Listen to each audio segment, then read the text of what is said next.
ഞങ്ങൾക്ക് പരിശുദ്ധാത്മാവിന്റെ മുദ്രയാണോ ഉള്ളത്? അല്ലാതെ ഈ യഹോവയുടെ മുദ്രയായിട്ടുള്ള പരിച്ഛേദനയല്ല. യഹോവയുടെ മുദ്ര അണ്ടിയല്ലേ? പള്ളി പോകുമ്പോ ഉണ്ടല്ലോ അതന്നെ യഹോവയുടെ മുദ്ര അണ്ടിയലാണ്. യഹോവയുടെ മുദ്ര എന്ന് പറയുന്ന അണ്ടിയല വെക്കുന്നത്. എടാ യഹോവയുടെ മുദ്ര അണ്ടിയല്, പരിശുദ്ധാത്മാവിന്റെ മുദ്ര ഹൃദയത്തില്.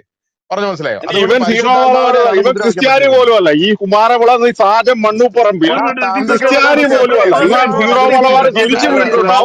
ഇന്ന് വിശ്വാസം ഉപയോഗിച്ചു പോയ നശിച്ചു പോയ ഒരുത്തനാണ് ഇവൻ. കാരണം ഇവൻ ഹീറോ വളവാർക്ക് പറഞ്ഞ് ഏതൊരു അലവലാതിയും ഏത് ചർച്ചിൽ പറ്റിച്ച് കയറി വരാൻ പറ്റുന്നതല്ല പറയുന്നത്. മാനസിക രോഗി. നീയാണോ മാനസിക രോഗി? ഹീറോ വളവാറ് ഹീറോ വളവാറ് അത് പറഞ്ഞിട്ട് ഏത് ചില്ല പട്ടിക്ക് കയറി വരാൻ പറ്റുന്ന സഭയല്ലടാ ഞാൻ. യേശു കൈകൊണ്ട് പാപം ചെയ്തെന്നാണ്. നീയാണോ ക്രിസ്ത്യാനി? ഒരു കാര്യം വ്യക്തമായിട്ട്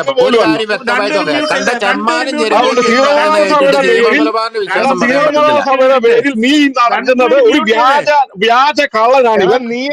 ക്രിസ്ത്യാനി പോലുള്ള സഭയുമായി യാതൊരു ബന്ധവുമില്ലാത്ത ചാടി നടന്ന ഒരു കള്ളനാണ് ഇവൻ. ശുഭപിടിക്കലിന്റെ ഏറ്റവും വലിയ ശുഭപിടിക്കൽ വളർത്തുന്ന ഏറ്റവും വലിയ പട്ടി, ശുഭപിടിക്കൽ വീട്ടിലിട്ട് കൊടുത്ത് രഹസ്യമായി വളർത്തുന്ന ഏറ്റവും വലിയ നായാണ് ഇവൻ. അതുകൊണ്ട് ഇവനോ പോടാ